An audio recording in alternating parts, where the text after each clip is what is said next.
वो मजबूत हो, तो हर क्षेत्र में पूर्ण रूप से ध्यान देने का कार्य इस बजट के माध्यम से किया जाए।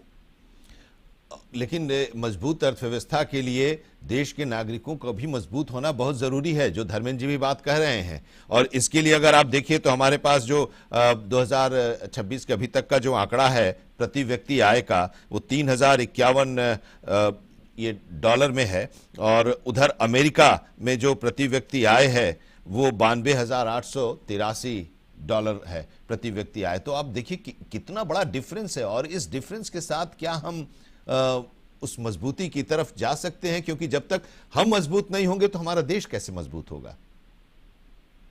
जी देखिए, जहां तक देश की मजबूती का सवाल है, प्रति व्यक्ति आय का अर्थव्यवस्था की बात सवाल है, अर्थव्यवस्था के लिहाज से अविरल मैं बात कर रहा हूँ। बिल्कुल बिल्कुल, जहां तक अर्थव्यवस्था के लिहाज की अगर बात कर ली जाए और अर्थव्यवस्था की बात कर ली जाए, इकोनॉमिक मजबूती की बात कर ली जाए, तो बिल्कुल स्पष्ट है, बिल्कुल क्लियर कट है कि किस तरीके से देश मजबूत हो। इस क्षेत्र में निरंतर केंद्र सरकार पूर्ण रूप से लगी हुई है, हमारी सरकार लगी हुई है। और जहां तक विषय है, अगर अमेरिका की बात की जाए, अन्य देशों की बात कर ली जाए, और उसके साथ साथ आर्थिक मजबूती की बात की जाए, तो अभी कुछ समय पहले ही कोरोना काल भी था, कोरोना भी आया था, और बड़े स्तर पे पूर्ण रूप से आर्थिक रूप से किस तरीके से मंदी आई थी, किस प्रकार से इकोनॉमिक ब्रेकडाउन हुआ था वैश्विक पटल से, वो भी सबने देखा। बावजूद इसके किस तरीके से देश को मजबूत करने का, आगे बढ़ाने का काम मोदी जी के नेतृत्व में हुआ और केंद्र सरकार के द्वारा किया गया, वो भी सबके मध्य में है। और जहां तक हमारे लक्ष्य का विषय 2047 हमारा लक्ष्य है, और सबका लक्ष्य है, केवल बीजेपी का लक्ष्य नहीं है।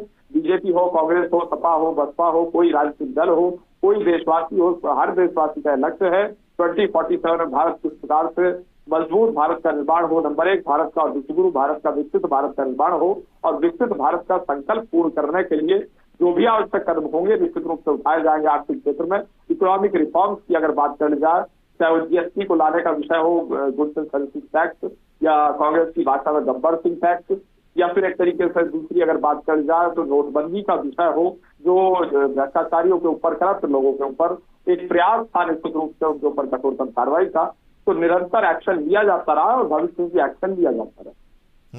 तो ये अर्थव्यवस्था और मजबूत कैसे हो, इसको लेकर लगातार सरकार की तरफ से अपनी योजनाएं बन रही हैं और बजट में उसको प्रतिबिंबित करने की कोशिश भी होती है। लेकिन एक चीज तो है ना धर्मेंद्र जी, कि कोविड का जिक्र भी किया अविरल मलिक ने, तो कोविड के दौरान हमारी जो विकास दर की रफ्तार थी वो काफ़ी नीचे गिरी थी, लेकिन उसके बाद फिर हम संभले और फिर हम आगे मजबूती के साथ बढ़ रहे हैं। जो इकोनॉमिक सर्वे आया, उस इकोनॉमिक सर्वे में भी जीडीपी का अनुमान जो लगाया गया है 6.8 से 7.2% का, दूसरी एजेंसीज के जरिए जो अनुमान लगाया गया है इस जो कमिंग फाइनेंशियल ईयर है उसमें जीडीपी का, उसमें भी 7.2% से 7.8% तक का, मतलब कि हमारी अर्थव्यवस्था मजबूत हुई है। ये जीडीपी का जो अनुमान है अलग अलग एजेंसीज के द्वारा या हमारे इकोनॉमिक सर्वे के द्वारा, उसमें ये मजबूती दर्शा रहा है। आनंद जी, हम आपकी हर बात को मान रहे हैं। सरकार जो कहती है कि हम इतने प्रतिशत के दर से बढ़ रहे हैं, अगर उनकी ही बातें मान लिया जाए तो आप बताइए विश्वगुरु बनने में कितना साल लगेगा, या 5 ट्रिलियन डॉलर की इकोनॉमी बनने में कितना साल लगेगा। सवाल यह है कि आप बोलते जो है उसको आप अध्ययन नहीं करते, उसको आप कसौटी पर कसते नहीं, इसलिए कुछ भी बोल देते हैं। देखिए, अभी चूंकि बजट आया नहीं है, हम बहुत कुछ बोलेंगे तो आपको लगेगा हम प्रिजुडिस है इसलिए बोल रहे हैं। लेकिन 2-3-4 सुझाव हम पिछली जो आंकड़े हैं, जो आंकड़े आ रहे हैं सर, जिसका मैंने जिक्र किया एजेंसीज का, वो एनएसओ का है 7.4%, मूडीज का है 7.3%, आईएमएफ का है 7.3%, वर्ल्ड बैंक का है 7.2%, डियोलाइट का है 7.8% और एशियन डेवलपमेंट बैंक का है 7.2%। मतलब कि 7.2% से 7.8% तक का अलग अलग एजेंसीज का, इसमें सरकारी एजेंसीज नहीं है। नहीं, 7.2% के हिसाब से क्या आदरणीय प्रधानमंत्री जी जो कहते थे 5 ट्रिलियन इकोनॉमी बन जाएंगे हम इतने दिन में, वो पूरा हो रहा है। सवाल तो ये महत्वपूर्ण है, आप जो आप सेटबैक लेकर के चले थे कि हमको इतने सालों में 30 तक में इतना पूरा करना है, उसके लिए जो विकास दर थी वो हम नहीं अचीव कर पाए, मेरा ये कहना है। दूसरी बात, हम पिछले जो तमाम बजट है उसकी अगर विफलताओं को देखें तो सरकार से उम्मीद करते हैं कि ये बजट उनका उसी तरह का असफल बजट ना हो। इसलिए जरूरी है कि 2-3 चीजें अगर इसमें कवर अप करते हैं तो हो सकता है कि कुछ जनता को राहत मिले, नहीं तो जनता तो निराश और उदास हो ही चुकी है। देखिए क्या है, सबसे महत्वपूर्ण किसान। मैंने पहले भी कहा, जब तक किसान की चिंताओं को समाहित नहीं करेंगे, एमएसपी पे गारंटी नहीं देंगे और डीजल और खाद को एमएसपी की गारंटी के बजाय एमएसपी में तो बढ़ोतरी तो हो ही रही है ना सरकार की तरफ से। देखिए, एमएसपी पे गारंटी के पहली बात जान लीजिए आनंद जी क्या है। एमएसपी पे गारंटी की बात ये होती है कि चाहे सरकार खरीदे चाहे प्राइवेट प्लेयर खरीदे, वो उस दाम के नीचे खरीद नहीं सकता। सवाल इस गारंटी में क्या जा रहा है सरकार का? भाई शब्दों के हेर फेर में क्यों उलझाना चाहती सरकार? जैसे मनरेगा से इन्होंने कह दिया कि हम पहले काम मांगने पर मिलता था, अब काम आने पर मिलेगा। अब है तो बहुत छोटी चीज, लेकिन इसका इंपैक्ट बहुत बड़ा है। गारंटी शब्द, रोजगार गारंटी खत्म हो गई उसमें से, यह महत्वपूर्ण चीज है। महंगाई से जब तक मिडिल क्लास को आप राहत नहीं दे पाएंगे, आपके बजट की उपलब्धता, आपकी चाहे जितना योजना बनाए उसका कोई मतलब नहीं। और 4-5 चीजें, जैसे हेल्थ सेक्टर है, हेल्थ में क्या है, अस्पतालों में मशीनें नहीं है, मशीनें हैं तो टेक्नीशियन नहीं है, डॉक्टर्स नहीं है, अच्छी दवाएं नहीं है, इंतजाम, जो कि गरीब वर्ग और middle class, lower middle class को दवा कराने में अपनी सारी संपत्ति तमाम खेत कर दे जा रहा है। नहीं, मैं बता रहा हूँ, मैं सुझाव दे रहा हूँ, कई ऐसी स्थिति मैं सुझाव दे रहा हूँ। हाँ, नहीं, हम लोग तो फील्ड में इसलिए देख रहे हैं, मैं सुझाव देना चाहता हूँ, बाकी बजट आने बाद हम लोग चर्चा करें। हेल्थ सेक्टर है, एजुकेशन सेक्टर है, डिफेंस और नेचुरल एनर्जी का सेक्टर है, और फार्मिंग सेक्टर है। अगर इनको प्रायोरिटी में लेकर के सरकार नौजवानों के रोजगार की बात है, इसके साथ ठीक है, तमाम सरकारी खाली पदों को एक सेक्टर। जी, हमारे संवाददाता अनुराग भी जुड़े हुए हैं लखनऊ से, उनके साथ कुछ व्यापार जगत से जुड़े लोग भी हैं, जरा उनसे जानते हैं कि अब 11 बजे बजट पेश होगा, तो उस बजट पेश होने के ठीक पहले क्या उम्मीदें उन लोगों की हैं जिसकी चर्चा हम लोग कर रहे हैं, क्योंकि यहीं से एक मजबूत अर्थव्यवस्था की नींव समझ में आ पाएगी। जरा बताइए अनुराग, बात कीजिए उन लोगों से, क्या उम्मीदें हैं? अब कुछ समय ही बचा है बजट पेश होने में। जी बिल्कुल आनंद जी, समय बेहद कम है और सबकी निगाहें जो हैं वो दिल्ली की ओर है। मेरे साथ कुछ व्यापारी हैं, आपसे शुरुआत करते हैं। देखिए, आप व्यापारी भी हैं और साथ में महिला शक्ति भी है, किचन कमांडर भी हैं। क्या कुछ मैम उम्मीद है इस बार? किचन में तो लाइक जैसे हम लोग घर भी संभालते हैं और व्यापार भी करते हैं, तो किचन में उम्मीद है जो ग्रॉसरी आइटम्स हैं या फिर जो सिलेंडर के दाम एकदम से बढ़ जाते हैं, तो इस बार इस बजट से उम्मीदें हैं कि उसमें कुछ हमें राहत मिलेगी। जी, और व्यापार को लेके मैम? देखिए, व्यापार को लेके जो मेरा एक महिला होने के नाते मेरी उम्मीद है कि जो रूरल एरियाज़ की जो महिलाएं हैं, क्योंकि वो ज़्यादा पढ़ी लिखी नहीं होती हैं, तो उनके लिए कुछ ऐसे स्किल्स हों, कुछ ऐसी चीज़ें हों जिससे वो छोटा मोटा ही सही अपना बिजनेस कर सके और आर्थिक रूप से अपने परिवार को किसी तरीके से मदद कर सके इस मतलब महंगाई में। आप बताइए सर, क्या कुछ उम्मीद है? दिल्ली की ओर देख रहे हैं, थोड़े ही वक्त बाद जो है निर्मला सीतारमण जी जो है वो पेश करेंगी बजट। क्या चाहते हैं, क्या बोल रहे हैं, क्या चीज़ लेकर के आए? सर, मोहम्मद आदिल, उत्तर प्रदेश आदर्श व्यापार मंडल से।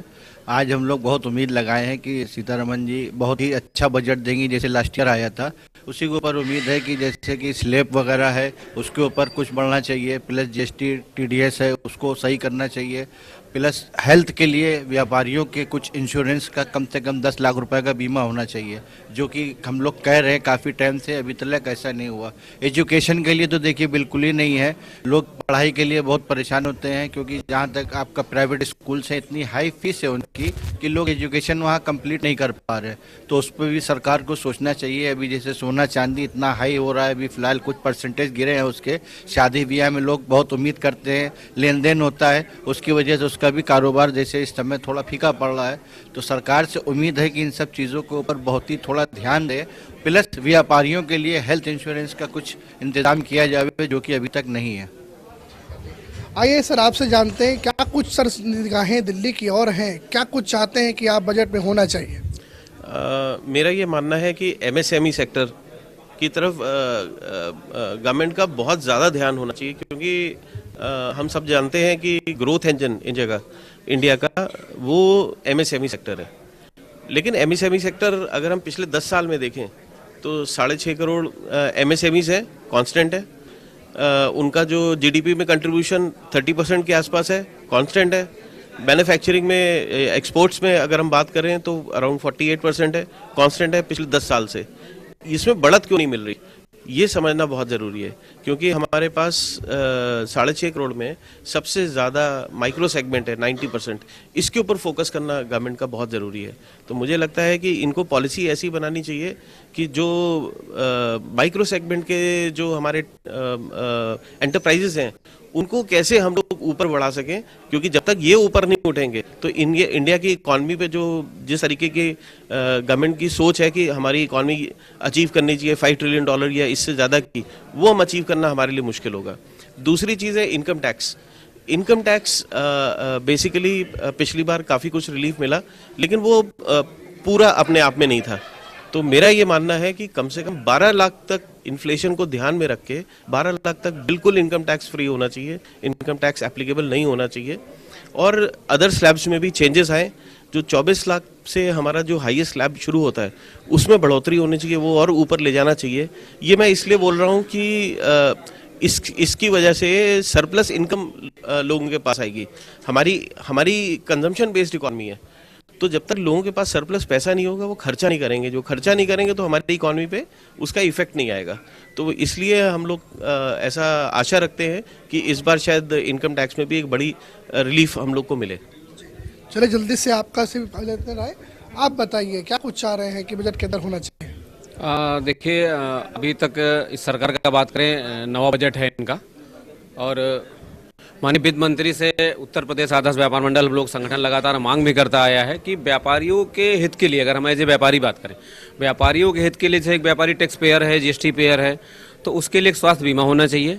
और साथ साथ में अगर कोई व्यापारी के साथ मिस हैपनिंग हो जाती है, हम जिंदगी भर टैक्स भरते हैं, जीएसटी भरते हैं, तो हमारे परिवार का क्या होता है, उसके लिए एक फंड होना चाहिए। एजुकेशन पे बहुत महंगा है एजुकेशन आज की डेट में। अगर आप चाहें सरकारी स्कूलों की स्थिति आप जान रहे हैं, अगर हम लोग अपने बच्चों को अच्छी एजुकेशन देना चाहें तो हम कहाँ जाएं? 5,000, 7,000, 10,000 से नीचे कहीं फीस नहीं होती। तो एजुकेशन पे थोड़ा सा कंट्रोल करना चाहिए। जीएसटी, अगर हम बात करें जीएसटी के स्लेब की, तो बहुत सारी भ्रांतियाँ हैं उसमें।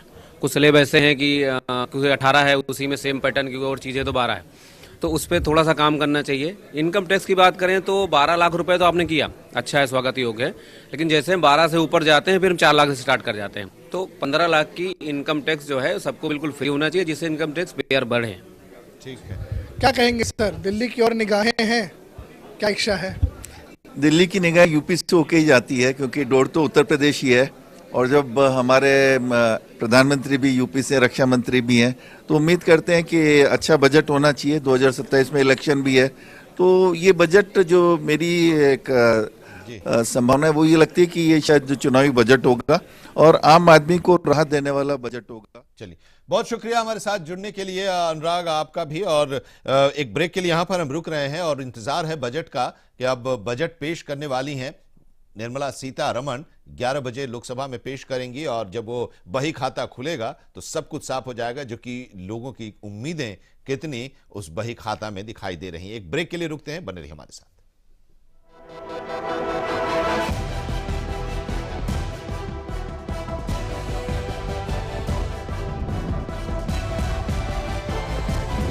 इंडिया वॉइस, आपकी सोच, आपकी आवाज।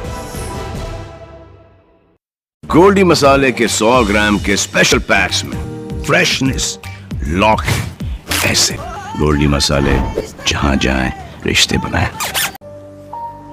क्या है भाई तानू? अचानक दर्द उठे। ठीक है सर? हाँ, बस आया तेज हो गया। डॉक्टर ने दिखा रहा है। डॉक्टर का मतलब खर्चा? प्राइवेट हॉस्पिटल का बिल इंश्योरेंस कवर करोगी कि नहीं? मुख्यमंत्री सहज योजना कार्ड हैगा? फिर कोई टेंशन नहीं, थोड़ा सारा ट्रीटमेंट कैशलेस है। पैसे ज्यादा लगणगे? चिंता ना करो, सारा इलाज बिना पैसे दे होएगा। बिना पैसे दे? जी हाँ, पंजाब सरकार पहली स्टेट सरकार बनी है जो ये सुविधा दे रही है। हरेक नागरिक जिहड़ा है वो मुख्यमंत्री सेहत कार्ड जो बन गया तो 10 लाख रुपये का मुफ्त ते कैशलैस जिहड़ा इलाज कराउण दे काबिल भी होगा, एलिजिबल भी होगा। पंजाब सरकार लेकर आई है दुनिया की पहली सेहत योजना। अब पैसे के कारण पंजाब का कोई भी नागरिक बढ़िया इलाज से वंचित नहीं रहेगा। सेहत का हक सबके लिए।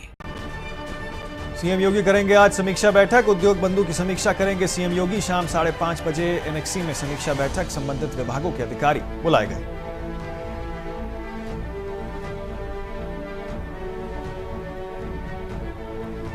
मनरेगा पर केंद्र सरकार पर बरसे मुख्यमंत्री सुक्खू। पंचायतों से रोजगार सृजन के अधिकार खत्म करने का आरोप। कोरोना काल में सबसे बड़े रोजगार देने वाली योजना बताया मनरेगा।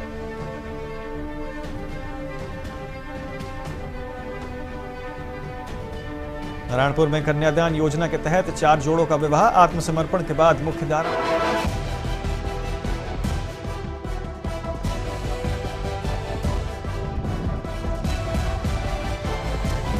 इंडिया वॉइस, आपकी सोच, आपकी आवाज। सभी खबरें विस्तार के साथ जानते हैं।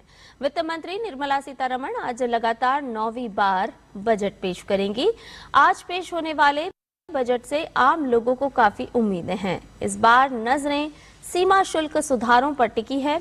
माना जा रहा है कि बजट से सोना चांदी सस्ता हो सकता है। इनकम टैक्स की नई रिजीम में स्टैंडर्ड डिडक्शन बढ़ाया जा सकता है। माना जा रहा है कि इस बार डिफेंस, ग्रीन एनर्जी और हेल्थ केयर पर सबसे ज्यादा जोर रहेगा। उद्योग जगत के साथ साथ महिलाओं, किसान, युवाओं और टैक्स पेयर्स को भी इस बजट से काफी उम्मीदें हैं।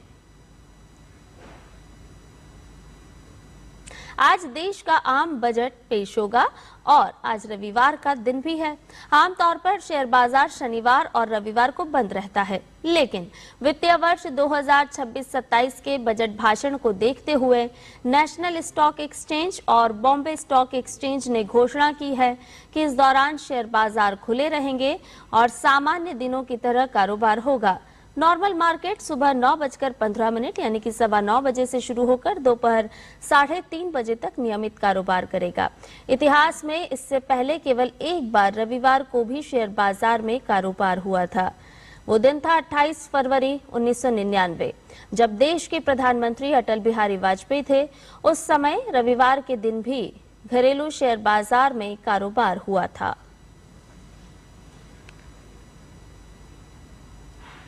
प्रधानमंत्री नरेंद्र मोदी आज पंजाब के दौरे पर रहेंगे। संत गुरु रविदास जी की 649वीं जयंती के अवसर पर प्रधानमंत्री जालंधर के आदमपुर एयरपोर्ट का नाम बदलकर गुरु रविदास जी रखेंगे।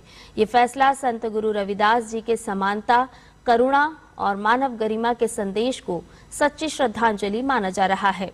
साथ ही लुधियाना के हलवाड़ा एयरपोर्ट के नए टर्मिनल भवन का उद्घाटन भी प्रधानमंत्री करेंगे। अत्याधुनिक सुविधाओं से लैस ये सिविल एनक्लेव लंबे रनवे के साथ विकसित किया गया है, जिससे अब यहां A320 जैसे बड़े विमान उतर सकेंगे। इससे पहले लुधियाना में केवल छोटे विमानों का संचालन संभव था, लेकिन अब हलवाड़ा एयरपोर्ट के शुरू होने से औद्योगिक और कृषि क्षेत्रों को सीधा लाभ मिल सकेगा। पाकिस्तान की सरकार ने कल शाम अटारी सीमा से 7 भारतीय नागरिकों को रिहा किया। इन लोगों को अटारी बॉर्डर पर तैनात भारतीय सेना के हवाले किया गया, जिसके बाद इन्हें मेडिकल जांच के लिए भेजा गया। दरअसल ये लोग 2023 में आए बाढ़ में बहकर पाकिस्तान चले गए थे। रिहाई के बाद स्वदेश लौटने पर इन लोगों ने खुशी जाहिर की। साथ ही केंद्र सरकार का धन्यवाद करते हुए अन्य फंसे हुए लोगों को भी वापस देश बुलवाने की अपील की। वहीं अटारी सीमा पर मौजूद अधिकारी ने बताया कि इन लोगों में 6 पंजाब के और एक यूपी का युवक शामिल है। बारिश और आंधी को लेकर इस वक्त बड़ी चेतावनी सामने आई है। मौसम विभाग ने अगले 2 से 3 घंटों के लिए कई जिलों में तेज खराब मौसम की आशंका व्यक्त की है। उत्तर प्रदेश के अलीगढ़ और मथुरा में रेड अलर्ट है। यहाँ तेज आंधी, बिजली गिरने, ओलावृष्टि और भारी बारिश की संभावना है। साथ ही हवा की रफ्तार करीब 60 किलोमीटर प्रति घंटे तक जा सकती है। वहीं दिल्ली के कई हिस्सों, पश्चिमी यूपी और पूर्वी राजस्थान के जिलों में ऑरेंज अलर्ट जारी है। यहां गरज चमक के साथ आंधी और मध्यम बारिश हो सकती है। हवा भी 40 से 60 किलोमीटर प्रति घंटे तक चल सकती है। मौसम विभाग ने लोगों को खास सावधानी बरतने की सलाह दी है। आंधी और बिजली के दौरान पेड़ों के नीचे या कच्चे और कमजोर ढांचों के पास खड़े होने से बचें। बेवजह घर से बाहर निकलने से परहेज करें। अगर सफर पर निकलना जरूरी हो तो पहले सड़क और ट्रैफिक की स्थिति की जानकारी जरूर ले लें। साथ ही प्रशासन और स्थानीय एजेंसियों की ओर से जारी निर्देशों का पालन भी करें। अंतर्राष्ट्रीय खबरों में अमेरिका के साथ बढ़ते तनाव और सैन्य टकराव की आशंकाओं के बीच ईरान ने दावा किया है कि दोनों देशों के बीच बातचीत में प्रगति हो रही है। ईरान के शीर्ष सुरक्षा अधिकारी ने शनिवार को कहा कि मीडिया में चल रही अटकलों और युद्ध के माहौल के बावजूद कूटनीतिक स्तर पर संवाद की प्रक्रिया आगे बढ़ रही है। हालांकि इसी बीच ईरान के सेना प्रमुख ने अमेरिका और उसके सहयोगियों को किसी भी सैन्य कार्रवाई के गंभीर परिणामों की चेतावनी भी दी है। ईरान की सर्वोच्च राष्ट्रीय सुरक्षा परिषद के प्रमुख अली लारिजानी ने कहा है कि अमेरिका के साथ बातचीत के लिए आवश्यक ढांचागत व्यवस्थाएं आगे बढ़ रही हैं और इस संबंध में जानबूझकर भ्रामक प्रचार किया जा रहा है।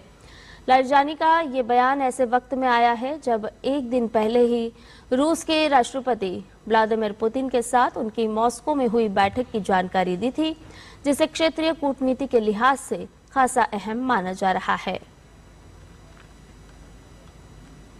कोस्टा रिका रविवार यानी आज राष्ट्रपति चुनाव में वोट देने के लिए तैयार है। सर्वेक्षणों के मुताबिक देश में एक राइट विंग पॉपुलिस्ट उम्मीदवार लॉरा फर्नांडिस सबसे आगे चल रहे हैं। ये चुनाव ऐसे समय में हो रहा है जब ड्रग तस्करी और हिंसा में तेजी ने इस देश की शांतिपूर्ण छवि को झकझोर के रख दिया है। वहीं फर्नांडिस ने अपने अभियान में वर्तमान राष्ट्रपति और उनके मेंटर रोड्रिगो चावेज की नीतियों को जारी रखने का वादा किया है। लोग इस चुनाव को चावेज की नेतृत्व और अपराध के खिलाफ उनकी सख्त नीतियों पर एक जनमत संग्रह के रूप में देख रहे हैं।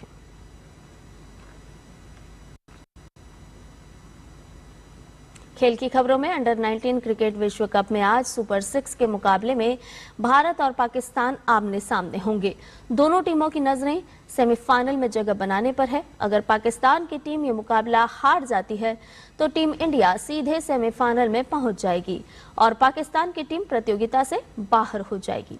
भारतीय टीम का अभी तक अंडर 19 विश्व कप में अजय अभियान देखने को मिला है, जिसमें भारत ने 4 मैच खेले हैं और सभी को जीतने में कामयाबी रही। वहीं पाकिस्तान टीम ने भी 4 मैच खेले हैं लेकिन सिर्फ 3 मुकाबले जीतने में कामयाब रही। एक मैच में पाकिस्तान को हार का सामना करना पड़ा है। ऑस्ट्रेलियन ओपन के पुरुष एकल फाइनल में आज नोवाक जोकोविच का सामना कार्लोस अल्कराज से होगा। दोनों ही खिलाड़ियों के पास ये मैच जीतकर इतिहास रचने का मौका है। जोकोविच की नजर ये खिताब जीतकर रिकॉर्ड 25वां ग्रैंड स्लैम अपने नाम करने पर है। फाइनल जीतने के साथ ही जोकोविच 25 ग्रैंड स्लैम जीतने वाले दुनिया के पहले टेनिस खिलाड़ी बन जाएंगे। फिलहाल वो 24 ग्रैंड स्लैम के साथ मार्गेट कोर्ट की बराबरी पर हैं। नोवाक जोकोविच ने सेमीफाइनल में 2 बार के डिफेंडिंग चैंपियन यानिक सिनर को एक कड़े मुकाबले में मात दी थी। 2024 में विंबलडन के फाइनल में पहुंचने के बाद ये पहला मौका है जब जोकोविच ने किसी ग्रैंड स्लैम के फाइनल में स्थान बनाया है। वहीं 22 साल के कार्लोस अल्कराज अगर फाइनल जीतते हैं तो वो करियर स्लैम पूरा करने वाले सबसे कम उम्र के खिलाड़ी बन जाएंगे। दुनिया के नंबर 1 टेनिस खिलाड़ी अल्कराज ने सेमीफाइनल में अलेक्जेंडर ज़्वेरेव को कड़े संघर्ष के बाद हराया था। ये मुकाबला 5 घंटे 27 मिनट तक चला था। और इसके साथ ही हमारे इस विशेष सांकेतिक भाषा के बुलेटिन में फिलहाल के लिए इतना ही। मुझे और मेरे सहयोगी शरद मुदगल को दीजिए इजाजत। नमस्कार। तो आज का दिन ऐतिहासिक दिन और नरेंद्र मोदी के नेतृत्व वाली सरकार का निर्मल बजट आज पेश होना है और इसके लिए संसद की यानी लोकसभा की कार्यवाही शुरू हो गई है। ये सीधी तस्वीर हम आपको लोकसभा की दिखा रहे हैं। सभी लोकसभा के सांसद वहां पर मौजूद हैं और बजट भाषण शुरू है निर्मला सीतारमण वित्त मंत्री का। Even in times heightened uncertainty and disruption, our government, led by Honorable Prime Minister Modi, has decisively and consistently chosen action over ambivalence, reform over rhetoric, and people over populism. We have pursued far-reaching structural reforms, fiscal prudence and monetary stability, whilst maintaining a strong thrust on public investment. Keeping Atmanirbharta as a lodestar, we have built domestic manufacturing capacity, energy security, and reduced critical import dependencies. Simultaneously, we have ensured that citizens benefit from every action of the government, undertaking reforms to support employment generation, agricultural productivity, household purchasing power, and universal services to people. These measures have delivered a high growth rate of around 7% and helped us make substantial strides in poverty reduction and improvement in the lives of our people. Today, we face an external environment in which trade and multilateralism are imperiled and access to resources and supply chains are disrupted. New technologies are transforming production systems while sharply increasing demands on water, energy, and critical minerals. India will continue to take confident steps towards Vikasit Bharat, balancing ambition with inclusion. As a growing economy with expanding trade and capital needs, India must also remain deeply integrated with global markets, exporting more and attracting stable long-term investment. As I begin part A, I want to express my gratitude to the people for standing firmly with us as we forge our way together towards becoming one of the largest economies of the world.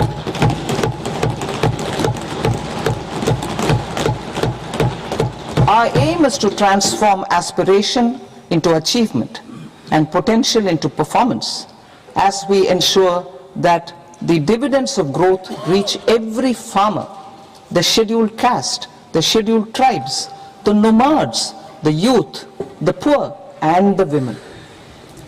In Vikasit Bharat Young Leaders Dialogue 2026, several innovative ideas were shared with our Prime Minister, which have inspired many of the proposals, making this a unique Yuva Shakti-driven budget.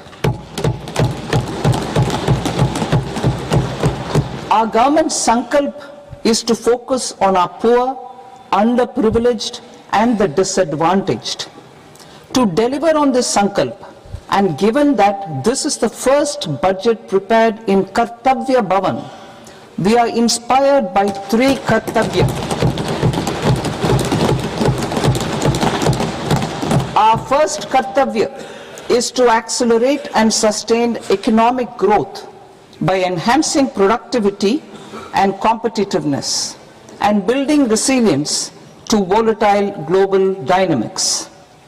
Our second Kartavya is to fulfill aspirations of our people and build their capacity, making them strong partners in India's path to prosperity. Our third Kartavya, aligned with our vision of Sabka Saath, Sabka Vikas, is to ensure that every family, community, region, and sector has access to resources, amenities, and opportunities for meaningful participation. This threefold approach requires a supportive ecosystem. The first requirement is to sustain the momentum of structural reforms, continuous, adaptive, and forward-looking. Second, a robust and resilient financial sector is central to mobilizing savings, allocating capital efficiently, and managing risks. Third, cutting-edge technologies, including AI applications, can serve us as force multipliers for better governance. Reform Express. Our government has undertaken comprehensive reforms towards creating employment, boosting productivity, and accelerating growth. After the Prime Minister's announcement on Independence Day in 2025, over 350 reforms have been rolled out. This includes GST simplification, notification of labor codes, and rationalization of mandatory quality control orders. High-level committees have been formed, and in parallel, the central government is working with the state governments on deregulation and reducing compliance requirements. The Reform Express is well on its way and will maintain its momentum to help us fulfill our kartavya. I now move to specific proposals. Under our first kartavya, to accelerate and sustain economic growth, I propose interventions in 6 areas. 1. Scaling up manufacturing in 7 strategic and frontier sectors. 2. Rejuvenating legacy industrial sectors. 3. Creating champion MSMEs. 4. Delivering a powerful push for infrastructure. 5. Ensuring long-term security and stability. And 6. Developing city economic regions. Scaling up of manufacturing in 7 strategic and frontier sectors. Biopharma Shakti, meaning biopharma strategy for health advancement through knowledge, technology, and innovation. India's disease burden is observed to be shifting towards non-communicable diseases like diabetes, cancer, and autoimmune disorders. Biologic medicines are key to longevity and quality of life at affordable costs. To develop India as a global biopharma manufacturing hub,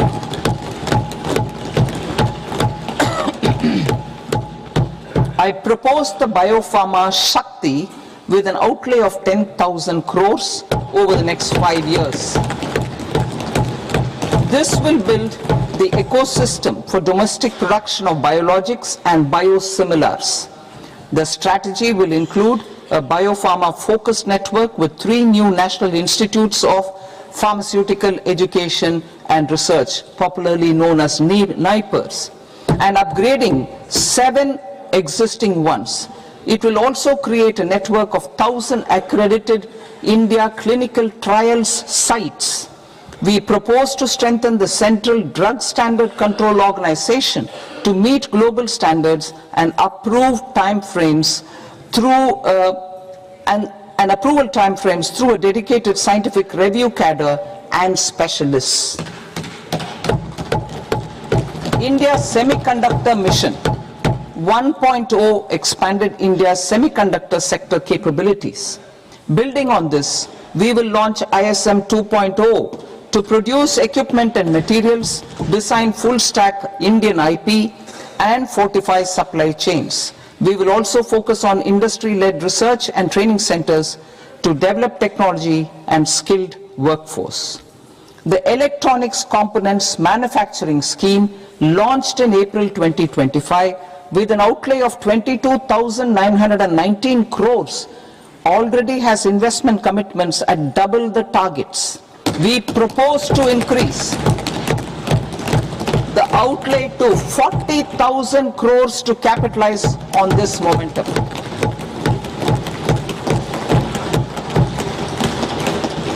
A scheme for rare earth permanent magnets was launched in 2025 November. We now propose to support the mineral-rich states of Odisha, Kerala, Andhra Pradesh, and Tamil Nadu to establish dedicated rare earth corridors to promote mining, processing, research, and manufacturing. To enhance domestic chemical production and reduce import dependency, we will launch a scheme to support states in establishing 3 dedicated chemical parks through challenge route on a cluster-based plug-and-play model. Strong capital goods.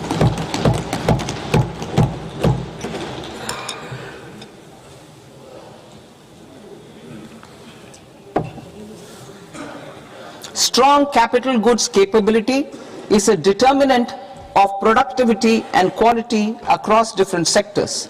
Towards building this capacity, I propose the following. High-tech tool rooms will be established by central public sector enterprises at 2 locations as digitally enabled automated service bureaus that locally design, test and manufacture high-precision components at scale and at lower cost. 2. A scheme for enhancement of construction and infrastructure equipments will be introduced to strengthen domestic manufacturing of high value and technologically advanced CIE. This can range from lifts in a multi-storied apartment or firefighting equipment in multiplexes, large or small, and to tunnel boring equipments for building metros and high-altitude roads. I also propose a scheme for container manufacturing to create a globally competitive container manufacturing ecosystem with a budgetary allocation of 10,000 crores over a 5-year period. For the labor-intensive textile sector, I propose an integrated program with 5 subparts. 1. The National Fiber Scheme for Self-Reliance in Natural Fibers, such as silk, wool and jute, man-made fibers and new age fibers. Textile expansion and employment scheme to modernize traditional clusters with capital support for machinery, technology upgradation and common testing and certification centers. 3. The National Handloom and Handicraft Program to integrate and strengthen existing schemes and ensure targeted support for weavers and artisans. Tex Eco Initiative to promote globally competitive and sustainable textiles and apparels.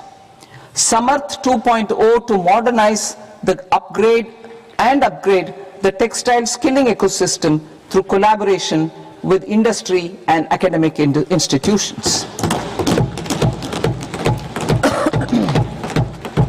Further, I propose to set up a mega textile parks in challenge mode. They can also focus on bringing value addition to technical textiles. I propose to launch the Mahatma Gandhi Gram Swaraj initiative to strengthen khadi, handloom and handicrafts.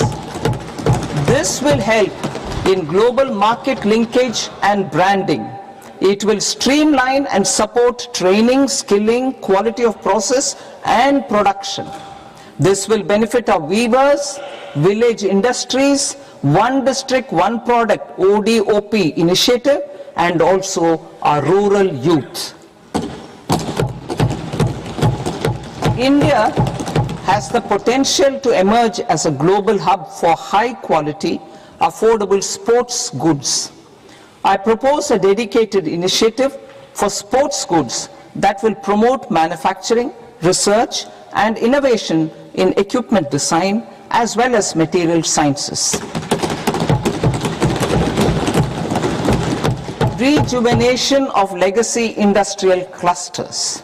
I propose to introduce a scheme to revive 200 legacy industrial clusters to improve their cost competitiveness and efficiency through infrastructure and technology upgradation. Creating champion SMEs and supporting micro enterprises. Recognizing MSMEs as a vital engine of growth, I propose a 3-pronged approach to help them grow as champions. Equity support. I propose to introduce a dedicated 10,000 crores SME growth fund to create future champions, incentivizing enterprises based on select criteria. I also propose to top up the Self-Reliant India Fund set up in 2021 with 2,000 crores to continue support to micro enterprises and maintain their access to risk capital. Liquidity support. With TREDS, more than 7 lakh crore has been made available to MSMEs. To leverage its full potential, I propose 4 measures. 1. Mandate TREDS as the transaction settlement platform for all purchases from MSMEs by CPSEs, serving as a benchmark for other corporates. 2. Introduce a credit guarantee support mechanism through CGTMSE for invoice discounting on TREDS platform. 3.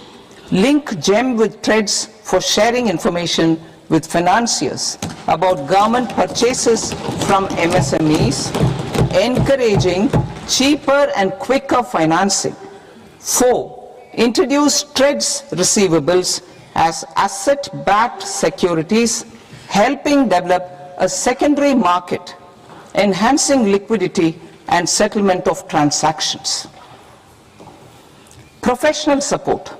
Government will facilitate professional institutions such as the ICAI, ICSI, ICMAI to design short-term modular courses and practical tools to develop a cadre of corporate mitras, especially in Tier 2 and Tier 3 towns. These accredited para-professionals will help MSMEs meet compliance requirements at affordable costs. Infrastructure. During this past decade, our government has undertaken several initiatives for large-scale enhancement of public infrastructure, including through new financing instruments such as Infrastructure Investment Trust (InvITs) and Real Estate Investment Trust (REITs), and institutions like NIIF and NABFID.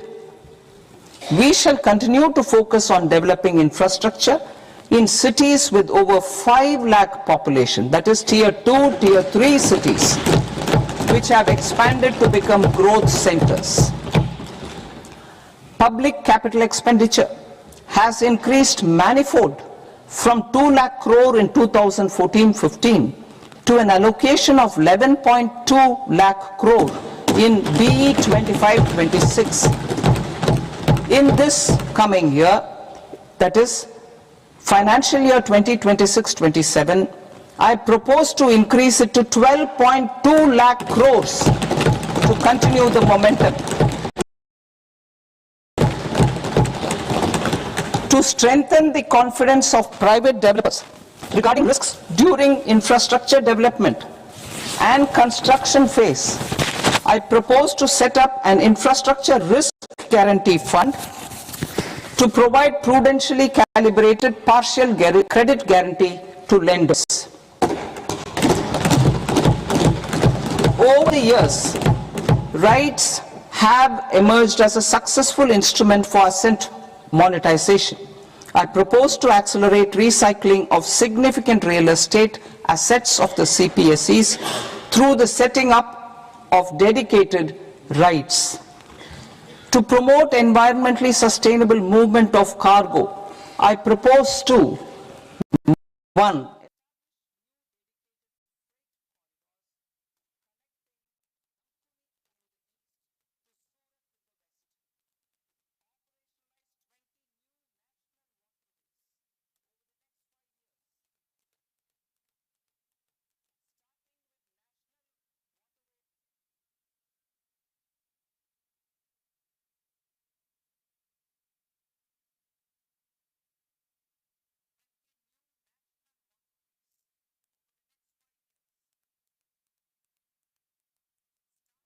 National Waterways 5 in Orissa to connect mineral-rich areas of Talcher and Angul and industrial centers like Kalinga Nagar to the ports of Paradeep and Dhamra.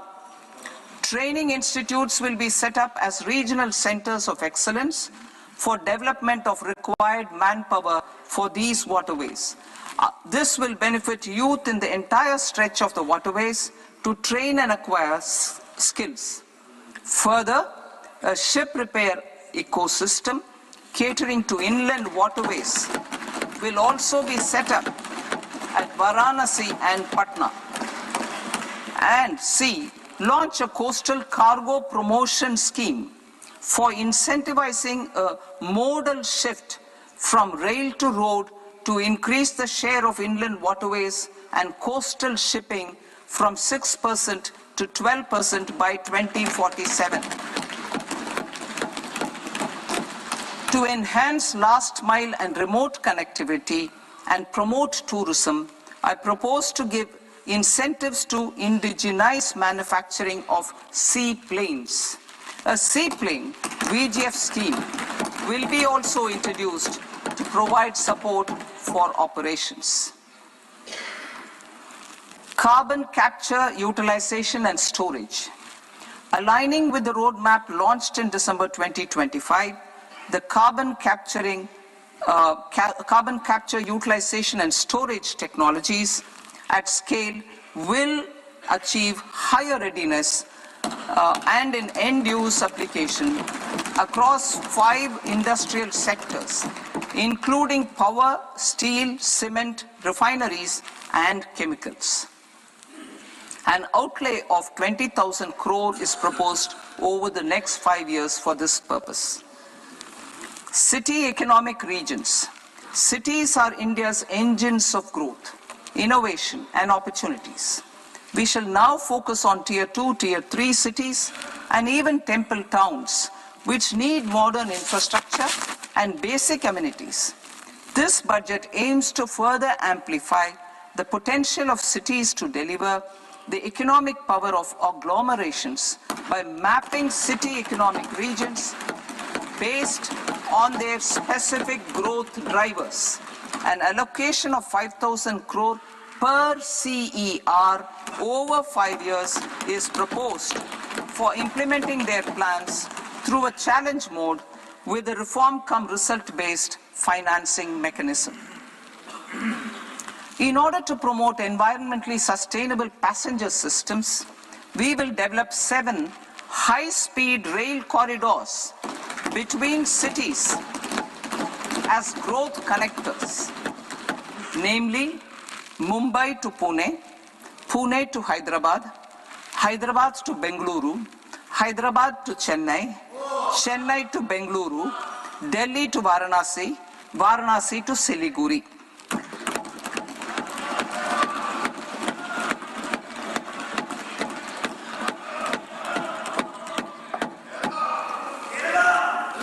Financial sector.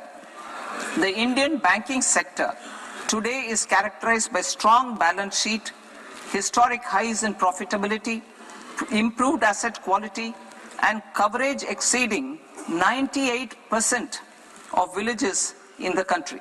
At this juncture, we are well placed to futuristically evaluate the measures needed to continue on the path of reform-led growth of this sector. I propose setting up a high-level committee on banking for Vikasit Bharat. High-level committee on banking for Vikasit Bharat to comprehensively review the sector and align it with India's next phase of growth, while safeguarding financial stability, inclusion, and consumer protection. The vision for NBFCs for Vikasit Bharat has been outlined with clear targets for credit disbursement and technology adoption in order to achieve scale and improve efficiency in the public sector NBFCs. As a first step, it is proposed to restructure the Power Finance Corporation and Rural Electrification Corporation. I propose a comprehensive review of the foreign exchange management non-debt instruments rules to create a more contemporary, user-friendly framework for foreign investments consistent with India's evolving economic priorities. Corporate bond market. I propose to introduce a market-making framework with suitable access to funds and derivatives on corporate bond indices. I also propose to introduce total return swaps on corporate bonds. Municipal bonds. To encourage the issuance of municipal bonds of higher value by larger cities, I propose an incentive of 100 crore rupees for a single bond issuance. 100 crore rupees for a single bond issuance of more than 1,000 crore. The current scheme under Amrit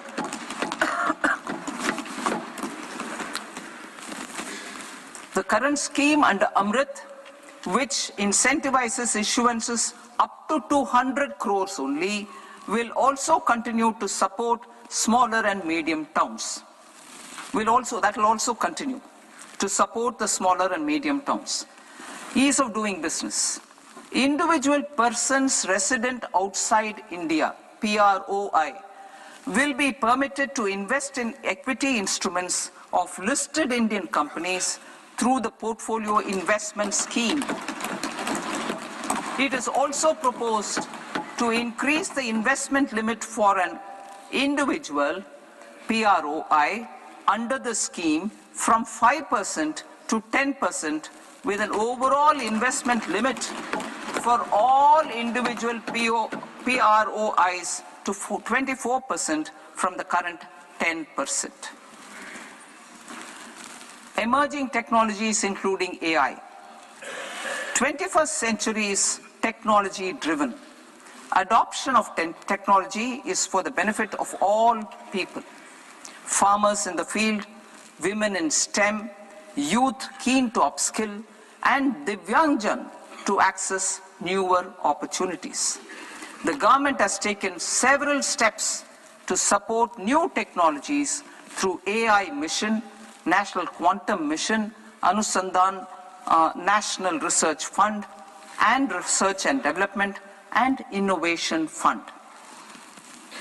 Our second kartavya is to fulfill aspirations and build capacities. Close to 25 crore individuals have come out of multi-dimensional poverty through a decade of our government's sustained and reform-oriented efforts.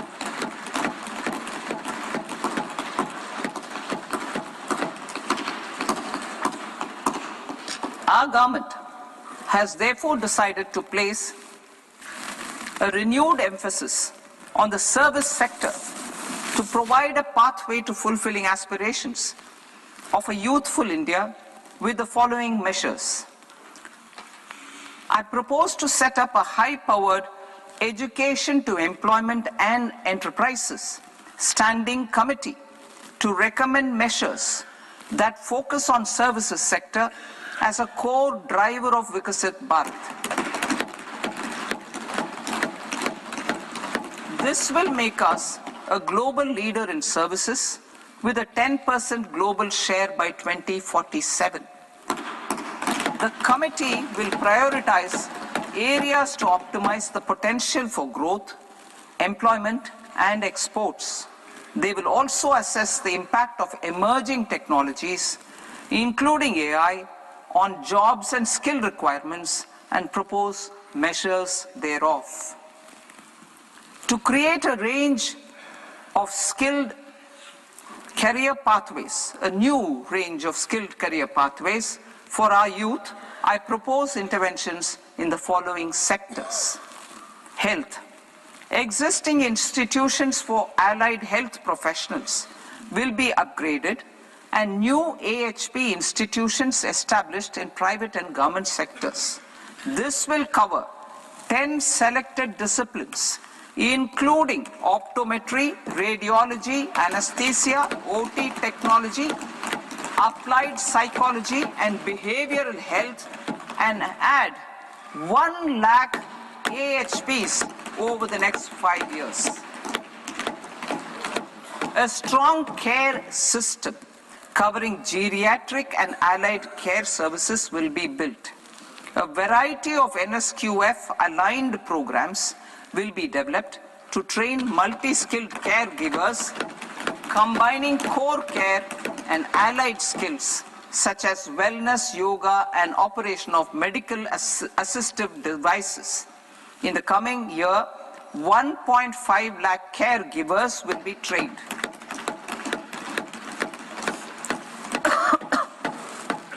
Hubs for medical value tourism. To promote India as a hub for medical tourism services, I propose to launch a scheme to support states in establishing 5 regional medical hubs in partnership with the private sector. These hubs will serve as integrated healthcare complexes that combine medical, educational, and research facilities. They will have Ayush centers, medical value tourism facilitation centers, and infrastructure for diagnostics, post-care, and rehabilitation. These hubs will provide diverse opportunities, job opportunities for health professionals, including doctors and AHPs. Ancient Indian yoga, already respected in several parts of the world, was given a mass global recognition when Honorable Prime Minister took it to the UN. Post-COVID, Ayurveda gained a similar global acceptance and recognition. Exporting quality Ayurveda products helps farmers who grow the herbs and youth who process the products. To meet growing global demand, a few more steps are being taken. I propose to, 1, set up 3 new All India Institutes of Ayurveda. 2, upgrade Ayush pharmacies and drug testing labs for higher standards of certification ecosystem and make available more skilled personnel. 3, upgrade the WHO Global Traditional Medicine Center in Jamnagar to bolster evidence-based research, training, and awareness for traditional medicine. Animal husbandry. Livestock contributes to close to 16% of farm income, including of poor and marginal households. To scale up availability of veterinary professionals by more than 20,000, I propose to roll out a loan-linked capital subsidy support scheme for establishment of veterinary and para-veterinary colleges, veterinary hospitals, diagnostic laboratories, and breeding facilities in private sector. Collaboration between Indian and foreign institutions will also be facilitated. Orange economy. India's animation, visual effects, gaming and comics sector, AVGC sector, is a growing industry projected to require 2 million professionals by 2030. I propose to support the Indian Institute of Creative Technologies, Mumbai, in setting up AVGC content creator labs in 15,000 secondary schools all over the country and 500 colleges. The Indian design industry is expanding rapidly, and yet there is a shortage of Indian designers. I propose to establish, through Challenge Route, a new National Institute of Design to boost design education and development in the eastern region of India. Education.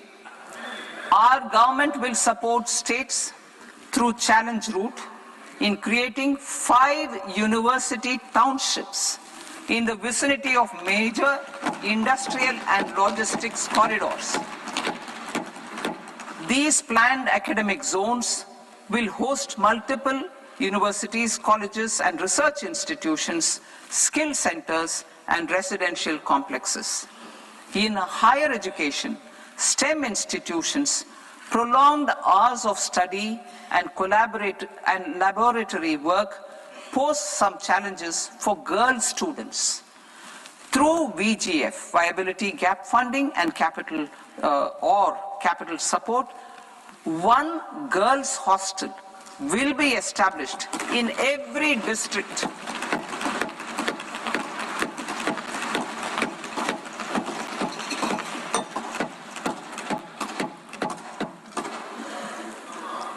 to promote astrophysics and astronomy via immersive experiences. 4 telescope infrastructure facilities will be set up or upgraded. The National Large Solar Telescope, the National Large Optical Infrared Telescope, the Himalayan Chandra Telescope, and the Cosmos 2 Planetarium. Tourism. The tourism sector has the potential to play a large role in the employment generation, forex earnings, and expanding the local economy. I propose to set up a National Institute of Hospitality by upgrading the existing National Council for Hotel Management and Catering Technology. It will function as a bridge between academia, industry, and government. I also propose a pilot scheme for upskilling 10,000 guides in 20 iconic tourist sites through a standardized, high-quality, 12-week training course in hybrid mode in collaboration with the Indian Institute of Management. A national destination digital knowledge grid will be established to digitally document all places of significance, cultural, spiritual, and heritage. This initiative will create a new ecosystem of jobs for local researchers, historians, content creators, and technology partners. India has the potential and opportunity to offer world-class trekking and hiking experience. We will develop ecologically sustainable mountain trails in Himachal Pradesh, Uttarakhand, and Jammu Kashmir. Also in Araku Valley in the Eastern Ghats and Podigai Malai in the Western Ghats. Turtle trails along key nesting sites in the coastal areas of Odisha, Karnataka, and Kerala. And 3 bird watching trails along the Pulikat Lake in Andhra Pradesh, Tamil Nadu. It's on the border. Under the visionary leadership of Honorable Prime Minister, we established the International Big Cat Alliance in 2024. This year, India is hosting the first ever Global Big Cat Summit, where heads of governments and ministers from 95 range countries will deliberate on collective strategies for conservation. Heritage and culture tourism. I propose to develop 15 archaeological sites, including Lothal, Dholavira, Rakhi Gadi, Adichanallu, Saranath, Hastinapur, and Leh Palace into vibrant experiential cultural destinations. Excavated landscapes will be open to the public through curated walkways. Immersive storytelling skills and technologies will be introduced to help conservation labs, interpretation centers, and guides. The sports sector provides multiple means of employment, skilling, and job opportunities. Taking forward the systematic nurturing of sports talent which is set in motion through the Khelo India program earlier, I propose to launch a Khelo India mission to transform the sports sector over the next decade. The mission will facilitate an integrated talent development pathway supported by training centers which are foundational, intermediate, and elite levels. B, systematic development of coaches and support staff. C, integration of sports science and technology. D, competitions and leagues to promote sports culture and provide platforms. And E, development of sports infrastructure for training and competition. Our third Kartavya aligns with our vision of Sabka Saath, Sabka Vikas towards Vikasit Bharat. This requires targeted efforts for 1. Increasing farmer incomes through productivity enhancement and entrepreneurship, with special attention to small and marginal farmers.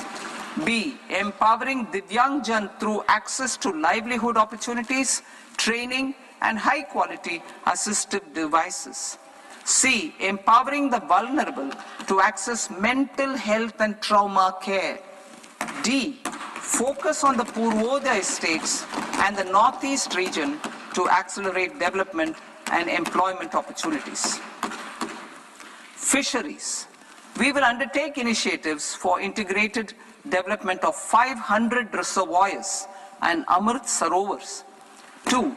Strengthen the fisheries value chain in coastal areas and enable market linkages involving startups and women-led groups together with fish farmer producer organizations.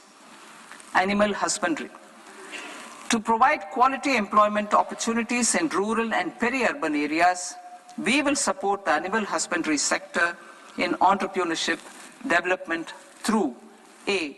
A credit-linked subsidy program, B. Scaling up and modernization of livestock enterprises, C. Enhanced creation of livestock, dairy and poultry,